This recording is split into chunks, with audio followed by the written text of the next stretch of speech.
요한복음 3장 22절부터 30절까지 저와 여러분이 한 절씩 교독하고 마지막 절 합독하겠습니다.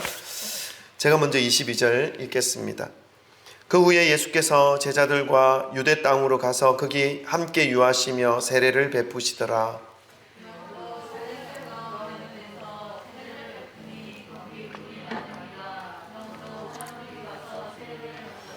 요한이 아직 옥에 갇히지 아니하였더라.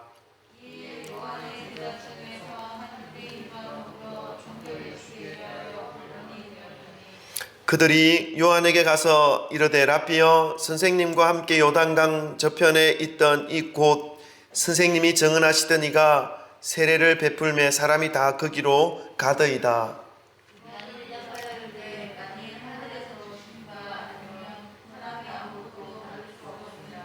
내가 말한 바 나는 그리스도가 아니요 그의 앞에 보내심을 받은 자라고 한 것을 정언할 자는 너희니라.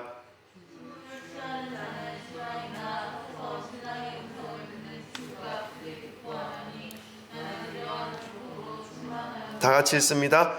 그는 흥하여야 하겠고 나는 쇠하여야 하리라 하니라. 아멘. 할렐루야. 우리 서로 좀 보시면서 지치지 맙시다. 지치지 맙시다. 우리 서로 인사 좀 해드리겠습니다. 지치지 마십시다. 지치지 마십시다. 네, 할렐루야. 희훈이가 고등학교를 가면은 반주자는 어떡하죠? 우리 사모님이 하시는 것보다 또 다른 반주자를 좀 기도해야 될 것 같아요. 사모님은 전체적으로 좀 전사님하고 같이 성도님들이 많이 있진 않지만 그래도 한 분이라도 오시면 맞이하실 수 있도록 하는 게 좋을 것 같고, 어떡하죠? 혜빈이를 좀 훈련시킬까요? 시우를 이거 참 이거 그러네요. 하나님이 없을 동안에는 그래도 홍사모님이 하시는 게 좋을 것 같고 그 사이에 또 오실 수 있도록 기도해야 되겠네요. 지치지 않아야 됩니다. 네, 우리 성탄절과 또 송구영신 예배 때문에 금요 철야를 2주 건너뛰었습니다. 그래서 3주 만에 지금 금요 철야로 하나님 앞에 나아가는데 2장 말씀에서 이제 시작된 말씀이 예수님의 이제 메시아로서의 사역이 시작되었습니다. 이 장에서 첫 번째 사역이 뭐였죠? 가나 혼인잔치에서 물을 포도주로 만든 사건, 만든 역사. 근데 이것은 이 기사는 예루살렘에서 하신 기적이 아닙니다. 갈릴리 가나에서 하신 기적이죠. 그 기적을 끝내고 유월절을 지키기 위해서 예수님은 예루살렘으로 옮기셨습니다. 예루살렘으로 이동하셨습니다. 그리고 나서 예루살렘에 오시자 요한은 예루살렘에서 하신 예수님의 행적을 기록하고 있습니다. 그 첫 번째 행적을 무엇으로 기록하고 있죠? 성전 청결, 성전 청소. 성전에서 예루살렘 성전에서 각종 장사들과 비리와 이끈들이 얽히고 설켜 있어서 마치 강도의 구렬처럼 되어져 버려 있는 이 예루살렘 성전을 예수님은 청결하게 성결하게 청소하시는 그런 사역을 일으킵니다. 그리고 이 성전을 3일 만에 헐어라. 너희들이 헐면 내가 3일 만에 일으키리라고 하시는 예수님의 그 부활의 말씀 메시지를 선포하십니다. 그리고 나서 성전 청소를 하고 난 다음에 어떤 일이 이어집니까? 2장에서 성전 청소가 몇 절까지 되냐면 21절까지 아니죠. 25절까지 2장 13절부터 25절까지가 성전 청소고 26절부터 우리가 지난 시간까지 3장 21절까지 계속 이어지는 내용이었습니다. 그렇습니다. 니고데모와 예수님과의 대화에서 예수님이 니고데모에게 영적인 진리를 가르쳐 주시는 말씀. 이것은 니고데모에게 말씀하였지만 실질적으로 유대인들에게 그들의 생각을 무너뜨리는 그러한 예수님의 말씀이 21절까지 3장 21절까지 거의 한 장 내용에 걸쳐서 니고데모와의 대화의 내용을 이어가셨습니다. 이 내용이 어디서 일어났냐 하면 예루살렘에 입성하셔가지고 유월절을 지키기 위해서 예루살렘에 입성하신 예수님께서 행하신 일들을 요한이 요한복음 2장과 3장에 이렇게 기록한 말씀이었습니다. 자, 이제 이렇게 긴 니고데모와의 대화를 이제 끝내고 예수님은 예루살렘에서 벗어나서 다른 곳으로 이동하셨다는 것을 오늘 본문 말씀 우리에게 알려주고 있습니다. 예루살렘에서 이동하셔서 그곳에서 벗어나서 유대 땅으로 가셨다라고 오늘 본문 말씀은 설명하고 있는데, 여러분 유대 땅은 어디입니까? 유대 땅은 우리 주일 오후에 예루살렘과 이 갈릴리와 이 가나안 땅의 지명들을 우리가 함께 살펴보았습니다. 예루살렘은 갈릴리에서 사해에 이어지는 이 요단강 중에 요단강 아래쪽 부분에 해당되는 이 강 서쪽, 그렇죠? 강 서쪽에 아래쪽 부분에 해당되는 그 어디인가의 지점에 예루살렘이 있습니다. 사해까지는 안 내려옵니다, 그렇죠? 그 근처, 사해 조금 밑에 내려올 수도 있습니다. 근데 유대 땅은 어디냐면 사해 아래쪽, 그러니까 가나안 땅의 남쪽, 그 땅을 우리는 흔히 평지라고 얘기하기도 하고 네게브라고 얘기하기도 하고 광야라고 하기도 합니다. 그러니까 유대 땅, 네게브, 평지, 그 땅으로 남쪽으로 내려오셔서 이제 예수님이 사람들과 함께 지내셨다는 것을 말씀하고 있습니다. 사람들과 함께 지냈다고 하는 것은 어떤 의미겠습니까? 예수님께서 이제 메시아로서의 본격적인 사역, 천국에 대한 메시지를 선포하고 그리고 많은 사람들에게 지금 세례를 본격적으로 베풀어 주시는 그런 모습을 말씀하고 있습니다.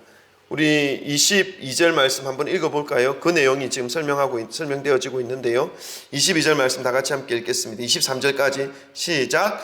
그 후에 예수께서 제자들과 유대 땅으로 가서 거기 함께 유하시며 세례를 베푸시더라. 요한도 살렘 가까운 에논에서 세례를 베푸니 거기 물이 많음이라. 그러므로 사람들이 와서 세례를 받더라. 아멘. 그러니까 예수님은 이 유대 지역으로 와서 예수님의 사역을 이루어 진행해 나가시는 반면 이 세례 요한은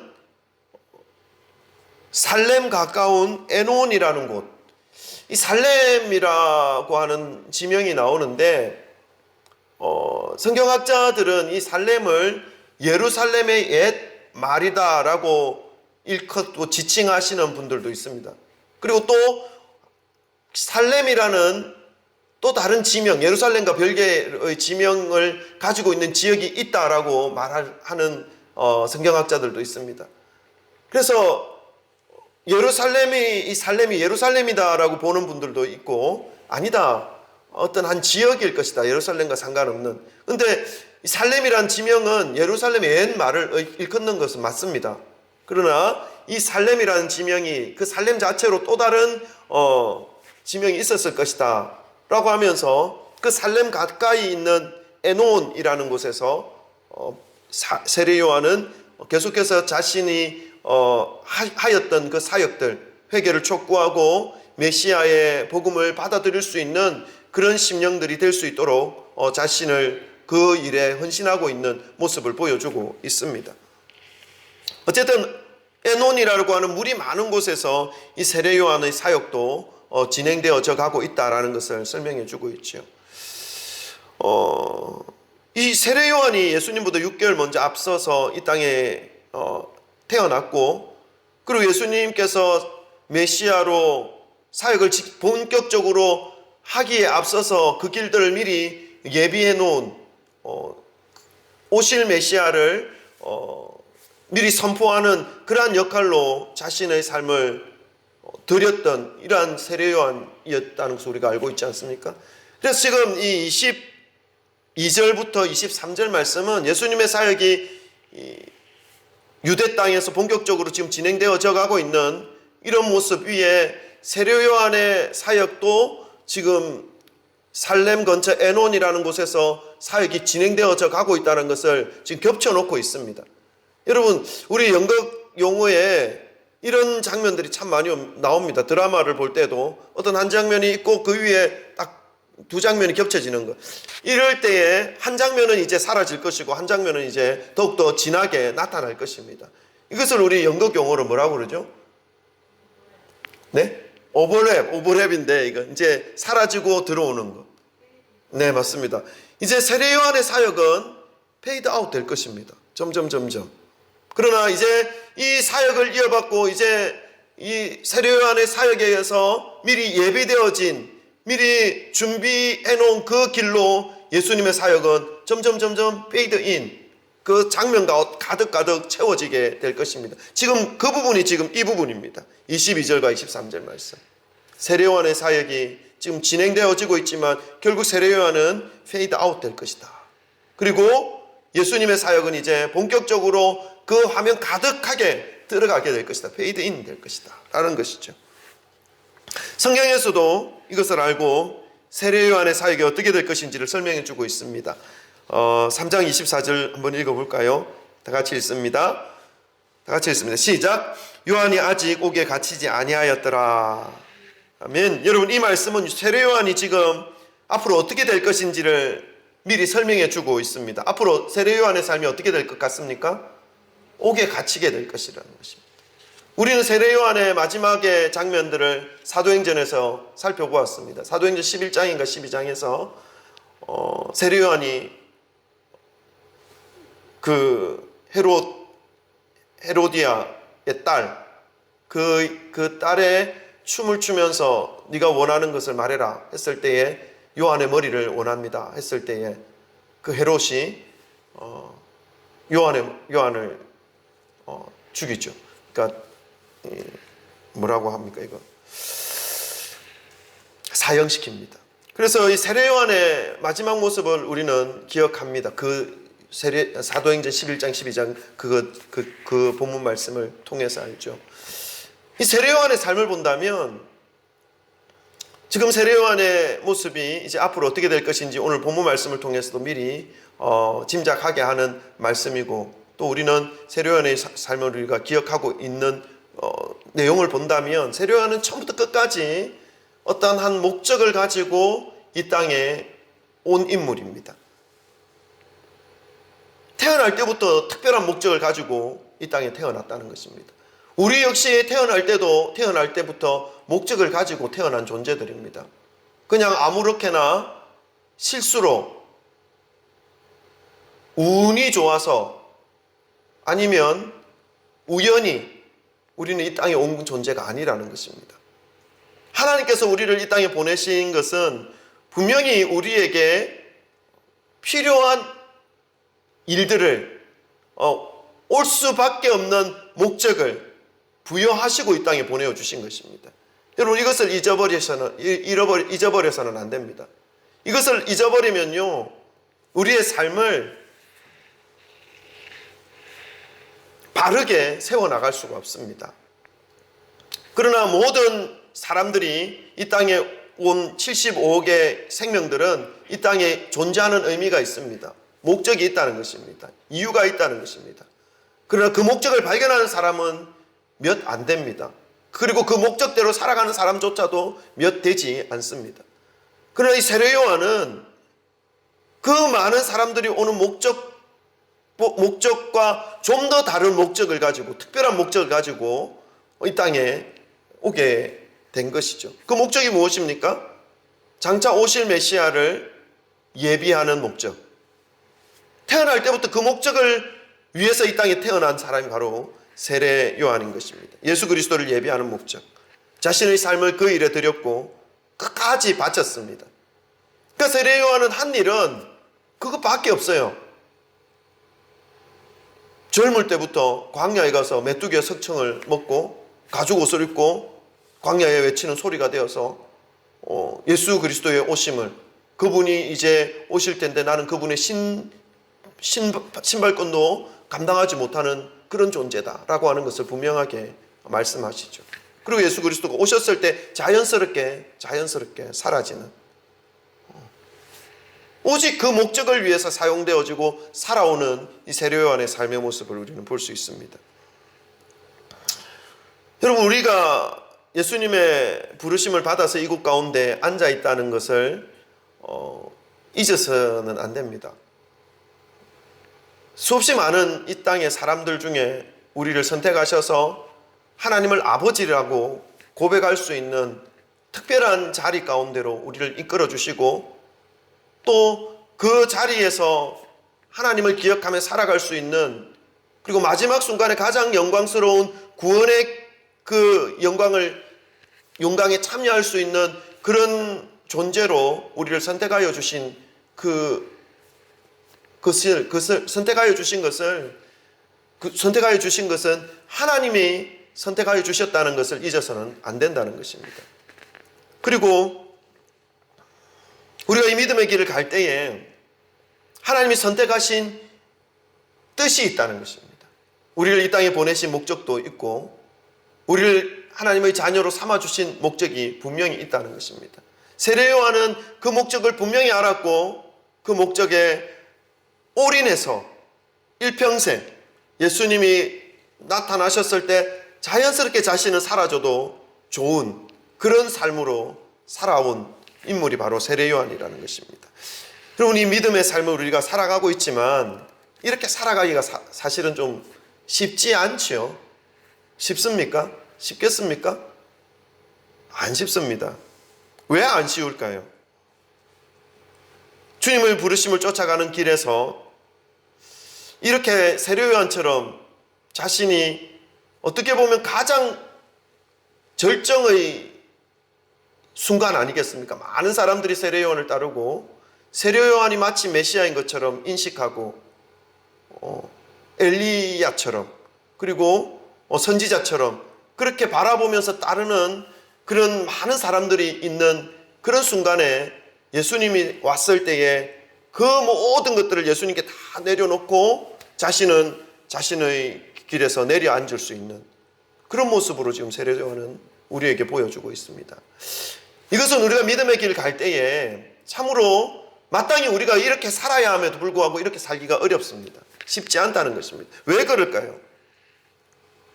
그것은 자신이 사라지는 것, 자신의 존재를 드러내는 것이 아니고 오직 예수 그리스도를 드러내어야 하는 것, 이것이 야망을 가진 인간에게, 욕심을 가진 인간에게, 자아 성취를 위해서 살아가는 그 인간에게 있어서는 견딜 수 없는 고통으로 다가올 수 있다라는 것을 우리는 너무나 잘 알고 있습니다.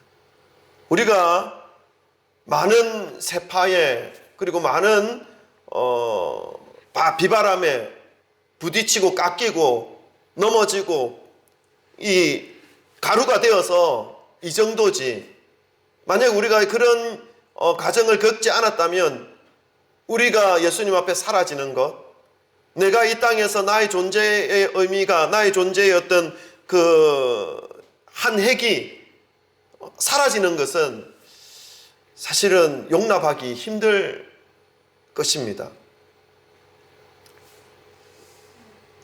별로 용납하기 힘들 것입니다. 그렇지만 지금도 우리가 우리의 모습이 이 땅에서 없어지고 사라지는 것으로 인해서 당연히 그것을 받아들이는 성숙한 인격의 모습을 가지신 분들도 있는 반면, 그것이 어떤 의미인지를 깨닫지 못하는 그런 신앙의 모습을 가지고 있는 분들도 있으리라 믿습니다. 그러나 우리가 이 믿음의 길 가는 데 있어서 오늘 세례 요한의 이 모습을 바라볼 때에 우리는 더욱더 깊이 우리의 믿음의 모습을 한번 생각해 볼 줄 알아야 하는 것이죠. 모든 인간에게는 적게든 많게든 이런 자신을 드러내려고 하고 자신이 다른 사람들보다 높아지려고 하는 그런 욕망과 욕심이 있습니다. 세상은 자아 성취, 자아 개발이라고 하는 이러한 말들을 사용해서 다른 사람들보다 더 많은 기술을 가지고 있고 더 많은 능력을 소유한 그러한 모습으로 자신을 만들어 가기를 원하는 것이죠. 이것이 잘못되어졌다라는 것이 아니라 우리는 이러한 일들을 할 뿐만 아니라 때가 되었을 때 그러한 우리의 모든 자질과 우리가 가지고 있는 모든 이 은사와 가지고 있는 모든 이 달란트들을 가지고 우리의 이름을 높이고 우리의 능력을 드러내는 이런 일에 사용되어지는 것이 아니라 우리가 이 땅에 보내어진 목적, 우리가 지금 믿음의 길로 가고 있는 목적, 그것은 죽었다 깨어나도 예수 그리스도를 높이는 것입니다. 그것은 죽었다 깨어나도 예수 그리스도가 영광을 받으시게 하는 그런 목적으로 사용되어져야 하는 것입니다. 그것을 위해 하나님은 우리를 부르셨고 우리를 자녀 삼아 주셨고 또 그렇게 사는 것이 우리가 가장 복되게 살아갈 수 있는 길이기 때문에 하나님은 그것을 우리에게 요구하고 있는 것이죠.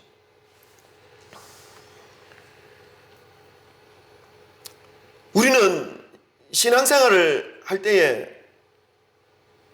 대부분의 많은 신앙의 사람들이 그렇게 하지 못하고 있는 모습들, 물론 저도 완벽하게 그것에서 벗어났다라고 말씀드릴 수 없습니다. 괴로운 거죠. 그러나 우리가 알고는 있어야 돼요. 이것이 믿음의 길이 어떤 것인지. 그래야 우리가 정말 삶의 방향성을 놓고 어떤 방향으로 가야 할 것인지를 결정해서 그쪽으로 갈 수 있는 것이거든요. 만약 이걸 모른다면 우리가 살아가는 목적, 우리가 선택해야 할 것이 무엇인지를 알지 못한다면 아무거나 다 선택하겠죠. 아무거나 다 선택하겠죠. 그러나 그것이 옳지 않다는 것입니다. 그것은 바르지 않다는 것입니다. 주일 설교를 준비하는 중에 이런 마음이 들더라고요. 조금 남아있는데 마무리 부분이 조금 남아있는데 어떤 부분이 생각이 났냐면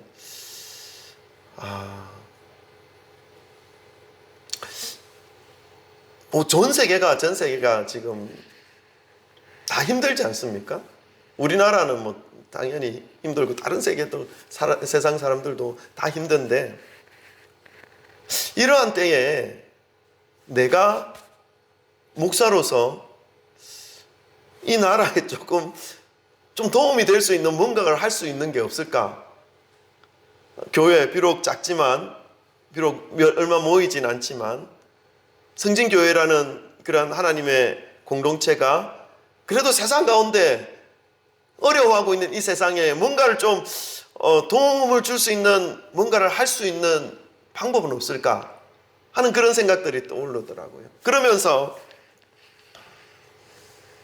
드는 마음이 목사로서, 교회로서, 성도로서 세상에 도움을 줄 수 있는 방법, 여러 가지 많은 일을 해서 도움을 줄 수도 있겠지만 사실 그렇게 하는 사람들이 많이 없잖아요. 안 드러나서 모르겠지만 안 드러나는 곳에서 많이 하실 수도 있겠지만 근데 드러나는 모양새들이 좋은 모양새들보다는 나쁘고 우리가 생각하기에도 걱정이 되고 근심이 되는 그런 모양새가 더 많이 일어나는 거잖아요. 그런 것들을 볼 때 뭔가를 해서 그들에게 도움이 되고 이 국가의 사회에 도움이 되어지는 것도 물론 좋고 중요한 일이지만 내가 하지 않아야 할 일을 하지 않는 것이 국가에 도움이 되겠구나. 성도로서 하지 말아야 할 일을 하지 않는 것도 정말로 국가에서는 힘이 되겠구나 하는 생각들이 좀 들더라고요. 좀 소극적이죠.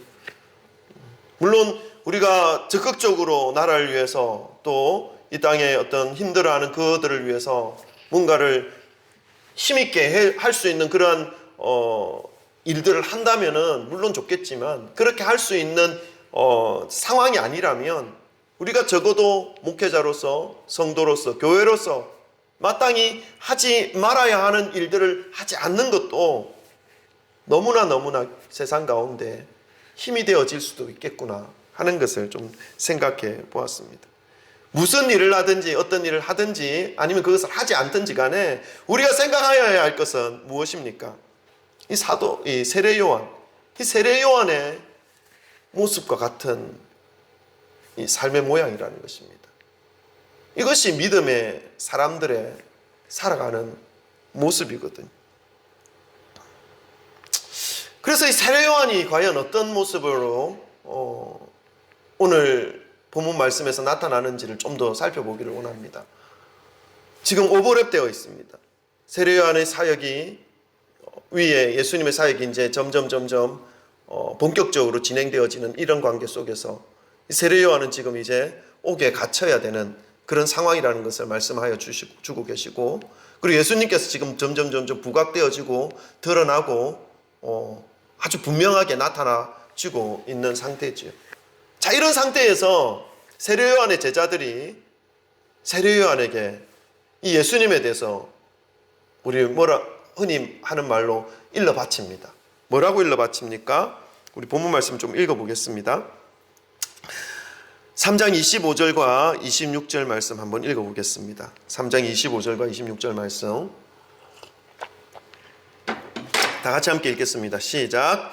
이에 요한의 제자 중에서 한 유대인과 더불어 정결의식에 대하여 변론하더니 그들이 요한에게 가서 이르되 랍비여, 선생님과 함께 요단강 저편에 있더니 곧 선생님이 정언하시던 이가 세례를 베풀매 사람이 다 그리로 그에게로 가더이다. 아멘.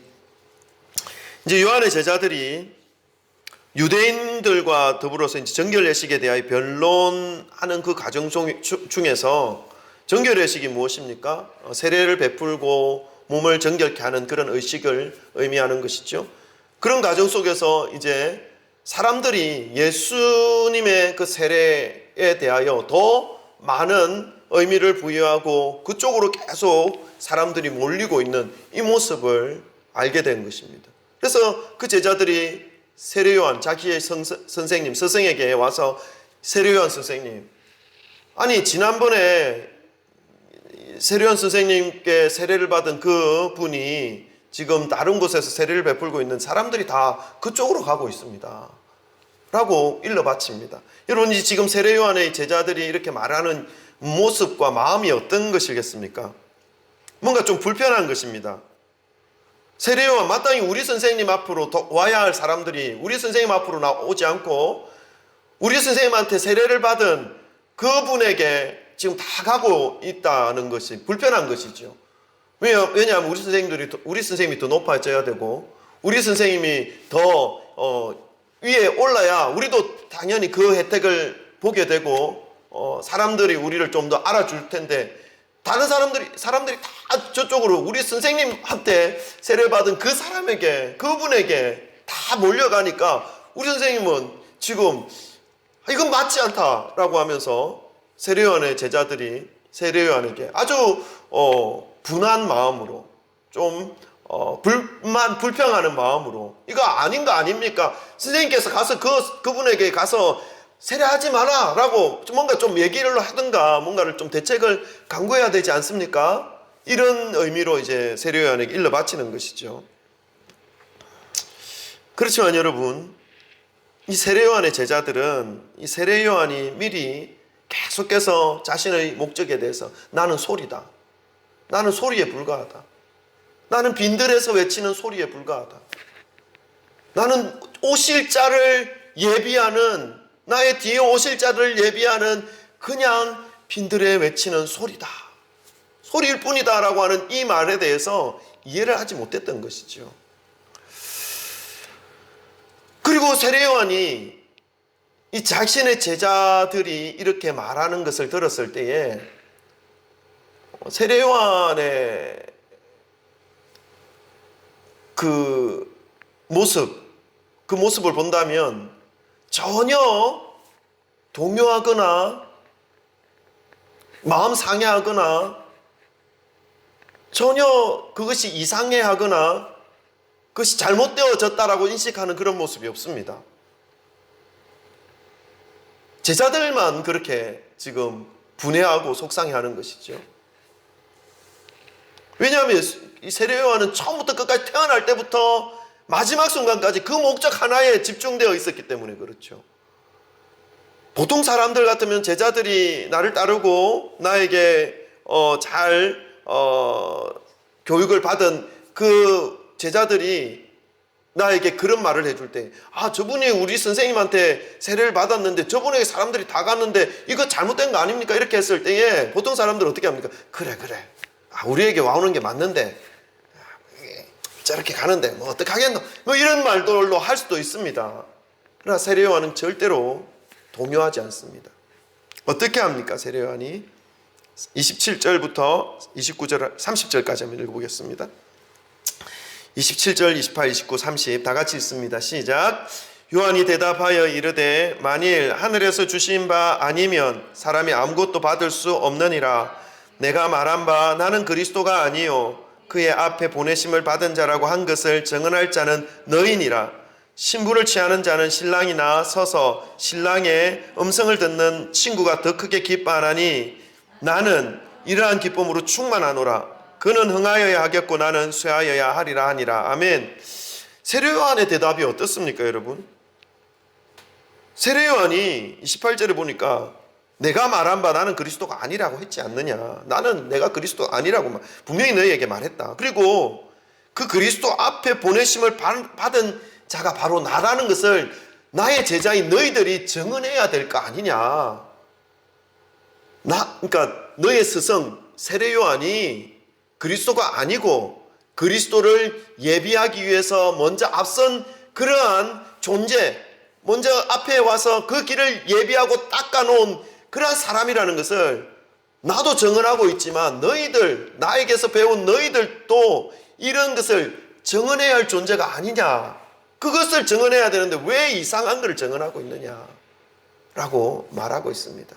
자신의 목적, 자신의 위치, 자신의 신분이 무엇인지를 절대로 흔들리지 않고 있는 이 세례 요한의 모습을 볼 수 있습니다. 여러분, 교회에 이런 모습 필요합니다. 특별히 한국 교회에 이런 모습 필요합니다. 제가 뭐 이런 말을 해봤자 어떻게 될지 아무런 영향이 없을 거라 저는 믿습니다만, 그렇게 생각하지 합니다만, 정말 우리가 지금 이제 교회를 세워주셔서 이제 진행하고 있는 이런 상황에서 우리가 이 기준을 정확하게 정립해 놓지 않고 간다면 우리도 또 사람들이 어느 정도 모였을 때에 이런 모습이 사라질 수 있습니다.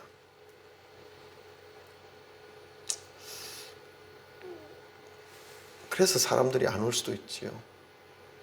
이게 제 말입니다. 우리가 믿음의 길 갈 때에 반드시 세례 요한의 이 마음,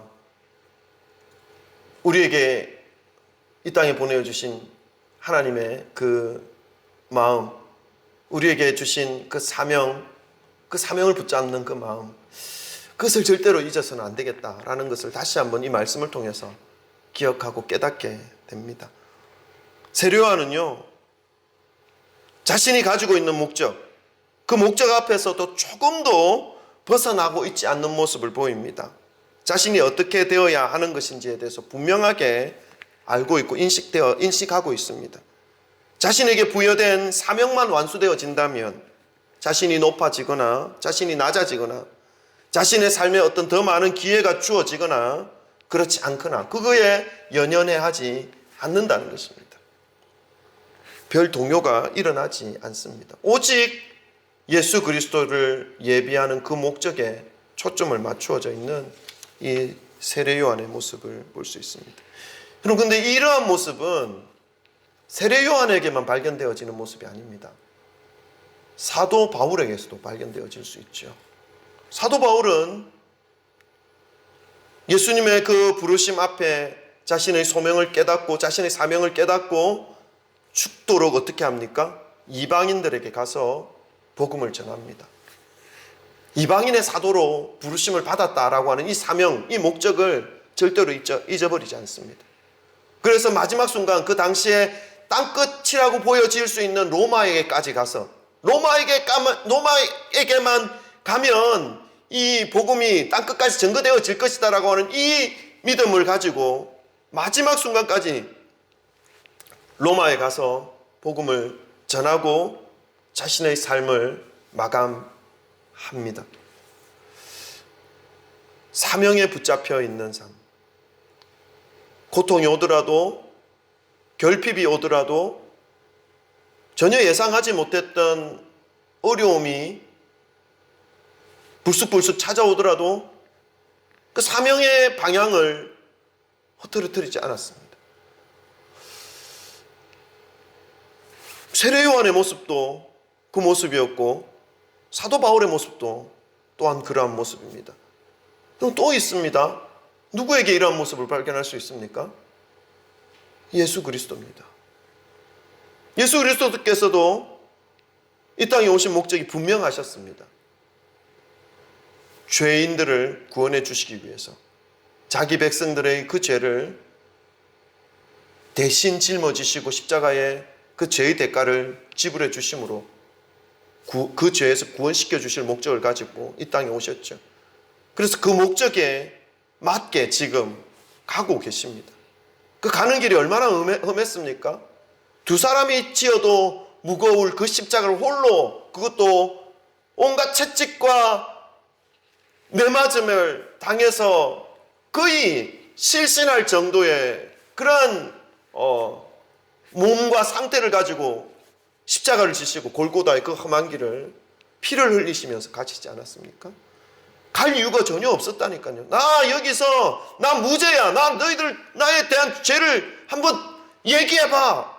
나는 어떠한 죄도 없는 거야 라고 말하면서 그 자리를 그냥 내려오실 수도 있습니다.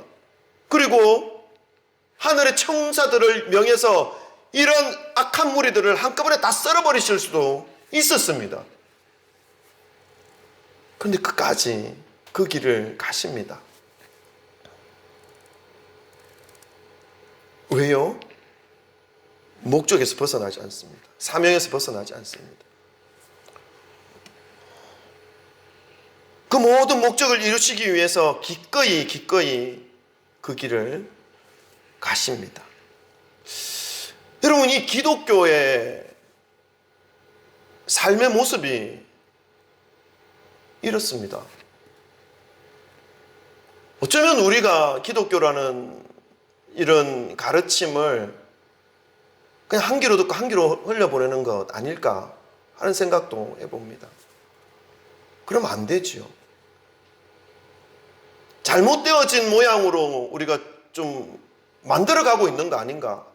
교회들이 참된 진리의 기독교의 모습은 감춰놓고 보여지는 기독교의 모습, 좀 더 편하고 좀 더 반짝이고 좀 더 사람들에게 끌릴 수 있게 하는 그런 매력적인 기독교를 만들고 있는 거 아닌가?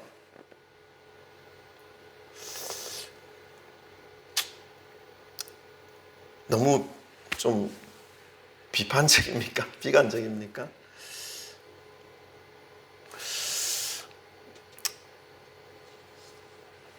필요하죠.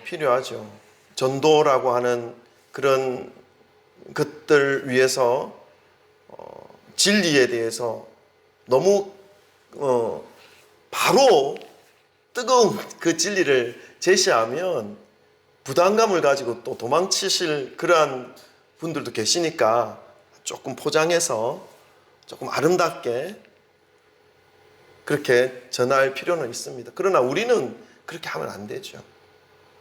적어도 복음을 받아들였다고 하는 우리, 적어도 사명을 붙잡고 살아가고 있다고 하는 우리의 모습은 복음의 본질 안으로 들어가야 되지 않을까요? 하나님은 우리를 부르신 목적을 분명하게 성경 곳곳에서 설명하고 있습니다. 따뜻해지니까 잠이 옵니다, 저도. 그런데 여러분은 앉아있으니까 얼마나 잠이 오겠어요? 제가 이해합니다. 잠이 쏟아지려고 해요. 여러분 존경스럽습니다. 그래도 잠 안 주무시고 이렇게. 우리를 하나님이 부르신 목적, 대표적인 거는 이사야서 43장 21절 말씀이죠. 이건 절대로 잊어서는 안 됩니다. 뭐죠, 정의원? 이 백성은 내가 나를 위하여 지었으니 나를 축복하게 하려. 네, 외우기도 쉬워요. 4321이에요. 이사야 43장 21절 4321 우리의 근본적인 목적입니다. 좋을 때나 나쁠 때나 환경이 기쁠 때나 슬플 때나 환경이 어려울 때나 아니면 잘 풀릴 때나 우리의 목적은, 유일한 목적은 하나님을 찬송하는 것입니다. 하나님을 찬양하는 것입니다. 주님을 영광스럽게 하는 것입니다. 또 있습니다. 에베소서 2장에는 제가 읽을게요. 2장 4절, 5절, 6절, 7절에는 이렇게 말씀하고 있습니다. 긍휼이 풍성하신 하나님이 우리를 사랑하신 그 크신 사랑을 인하여 허물로 죽은 우리를 그리스도와 함께 살리셨고 또 함께 일으키사 그리스도 예수 안에서 함께 하늘에 앉히시니, 함께 예수 그리스도와 함께 구원해 주시고 하늘에 앉히신 이유를 설명하고 있습니다. 그 이유가 무엇입니까? 7절에 이는 그리스도 예수 안에서 우리에게 자비하심으로써 그 은혜의 지극히 풍성함을 오는 여러 세대에 나타내게 하려 합니다. 우리를 통해서 다음 세대에 그 그리스도의 사랑이 얼마나 풍성한지 그것을 나타내 보이시기 위해서 우리를 죄의 가운데서 살리셔서 그리스도와 함께 구원시키시고 그리고 하늘에 앉히셨다는 것입니다. 목적이 있습니다. 목적. 그저 우리를 사랑하셔서, 맞습니다. 사랑하기 때문에 우리를 그렇게 해주셨다고 분명히 말씀하고 있습니다. 근데 그것을 통해서 하나님의 계획이 있다는 거예요. 우리는 그 전반부만 받아들이고 후반부는 안 받아들이려고 해요. 그래서 전반부에 받아들여 나 구원받았다 기뻐하면서 아무렇게나 다 살려고 그래요. 그렇게 살면 안 되죠. 흔들림 없는 목적, 내가 죽었다 깨어나도 다시 붙잡아야 할 목적, 그것이 바로 하나님이 나를 선택하신 목적입니다. 베드로전서 2장 9절 지난번에도 말씀을 드렸죠. 그러나 너희는 택하신 족속이요 왕같은 제사장들이요 거룩한 나라요 그의 소유가 된 백성이니 이는 너희를 어두운 데서 불러내어 그의 기이한 빛에 들어가게 하신 이의 아름다운 덕을 선포하게 하려 함이라. 우리의 사명이 있다니까요, 여러분. 우리를 살려주시고 우리를 지켜주시고 우리를 자녀 삼아주시고, 거기에도 하나님의 사랑이 모자라는 것 같아서 하나님의 그 크신 사랑에 의해서 왕으로 삼아주시고 왕같은 제사장으로 삼아주시고 거룩한 나라로 삼아주시고, 그렇게 한 이유가 무엇입니까? 하나님의 아름다운 덕을 선포하게 하기 위해서. 우리가 하나님의 도구가 되는 것입니다. 하나님의 아름다운 덕을, 하나님의 아름다운 그 하나님의 은혜를 오는 대대의 사람들에게 뿐만 아니라 많은 사람들에게 전하게 하기 위해서 그렇다는 것이죠. 세례요한의 삶을 보면서 우리가 좀 우리의 신앙의 모습을 한번 좀 점검해 보았습니다. 물론 말씀과 비교하면 우리의 모습은 비교가 안 됩니다. 비교할 수가 없는 존재죠. 왜냐하면 말씀은 로마서에도 기록되어져 있잖아요. 인간은 전적인 타락한 존재이기 때문에 말씀에 만족할 수 있는 그런 사람은 아무도 없다는 것이죠. 그러나 방향성은 우리가 알고 있어야 됩니다. 그리고 우리가 어떻게 살아야 하는 것인지 그 기준도 가지고 있어야 됩니다.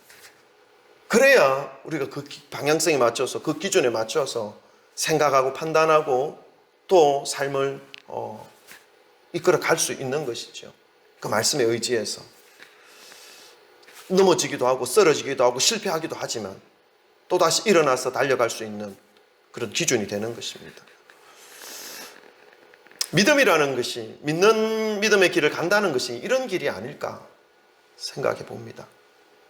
아무런 방향 없이 그저 좋은 게 좋고, 그저 편한 게 좋고, 그저 이쁜 게 좋고, 그저 나에게 좋은 말을 해주는 것이 좋고, 이것이 아니지요.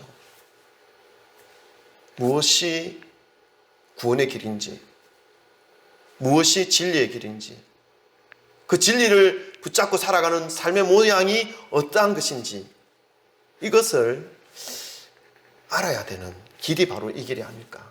그래서 세례요한의 모습을 보면서 우리가 살아갈 삶의 모습을 다시 한번 점검해 보게 되었습니다. 우리 한번 기도할까요?